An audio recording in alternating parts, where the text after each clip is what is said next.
காஞ்சிபுரம் வரதராஜ பெருமாள் கோவிலில் திருக்கார்த்திகை உற்சவம் சிறப்பாக நடைபெற்றது. 108 வைணவ திவ்ய தேசங்களில் ஒன்றான காஞ்சிபுரம் வரதராஜ பெருமாள் கோவில் திருக்கார்த்திகை உற்சவம் வெகு விமரிசையாக நடைபெற்றது. திருக்கார்த்திகை உற்சவத்தை முன்னிட்டு அத்திகிரி மலையிலிருந்து வந்த வரதராஜ பெருமாளுக்கு சிறப்பு அபிஷேக ஆராதனைகள் செய்து ரோஸ் நிற பட்டுடுத்தி நவரத்தின திருவாபரணங்கள், செண்பகப்பூ, மல்லிகைப்பூ, மனோரஞ்சித பூ, பன்னீர் பூ, பஞ்சவர்ண மலர் மாலைகள் அணிவித்து சிறப்பு அலங்காரம் செய்யப்பட்டது. அத்திகிரி மலையிலிருந்து எடுத்து வரப்பட்ட கார்த்திகை தீப விளக்கை வைத்து தூபதீப ஆராதனை நடைபெற்றது. இதைத் தொடர்ந்து கோவில் வளாகத்தில் ஸ்ரீதேவி பூதேவியுடன் எழுந்தருளிய வரதராஜ பெருமாள் முன்னிலையில் கோபுரத்தின் அருகே 15 அடி உயர சொக்கவனை ஏற்றி வைக்கப்பட்டது.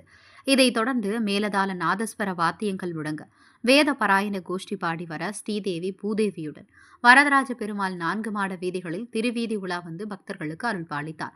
திருக்கார்த்திகை உற்சவத்தை காண திரளான பக்தர்கள் கோவில் வளாகத்தில் கூடி நின்று சுவாமி தரிசனம் செய்து வணங்கிவிட்டு சொக்கப்பனை எரியும் வைப்பதையும் வைபவத்தை கண்டு ரசித்தனர்.